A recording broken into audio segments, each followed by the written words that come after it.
Ang mabuting balita ng Panginoon ayon kay San Mateo. Noong panahong iyon, sinabi ni Jesus sa kanyang mga apostol, "Humayo kayo at ipangaral ninyo na malapit na ang maghari ang Diyos. Pagalingin ninyo ang mga may sakit at buhayin ang mga patay. Pagalingin ninyo ang mga kitongin at palayasin ang mga demonyo. Yamang tumanggap kayo ng walang bayad, magbigay naman kayo ng walang bayad. Huwag kayong magdala ng mga salapit, ginto, pilak o tanso sa inyong mga lukbutan. Huwag din kayong magdala ng supot sa inyong paglalakbay, ni bihisan, pampalit na panyapak o tungkod, sapagkat ang manggagawa ay may karapatan sa kanyang ikabubuhay at saan mang bayan o nayon kayo dumating. Humanap kayo ng taong karapat-dapat pakituluyan at manatili kayo roon habang kayo'y nasa lugar na iyon. Pagpasok ninyo sa bahay, sabihin ninyo, maghari nawa ang kapayapaan sa bahay na ito. Kung karapat-dapat ang mga tao na iyon, panatilihin ninyo sa kanila ang inyong bati.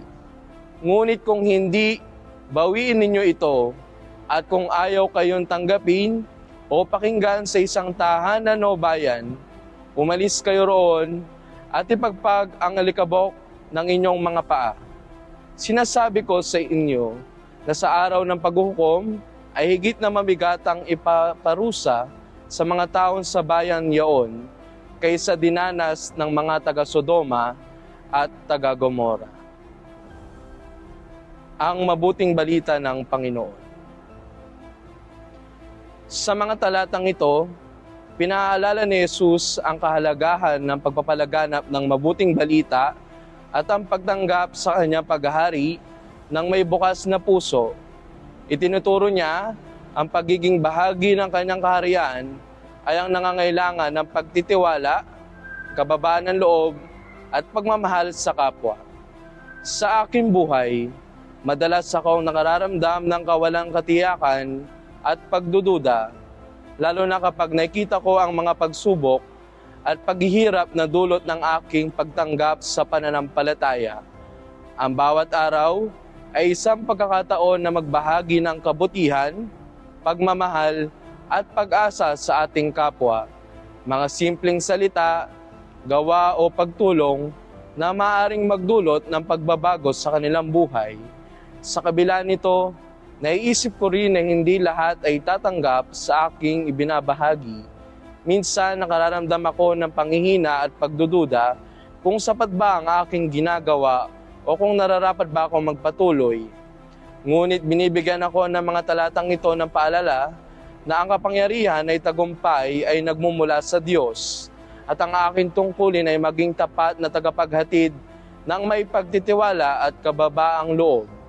Nawa ay maging matatag ako sa pagtanggap na ang tunay na gantimpala ay makikita sa langit sa pagtanggap at sa pagtitiwala ko sa Diyos at sa mga taong aking mapaglilingkuran. Sa personal kong buhay, hinihikayat ako ng ating Panginoon na magpatuloy sa pagiging isang mabuting saksi ng kaharian ng Diyos.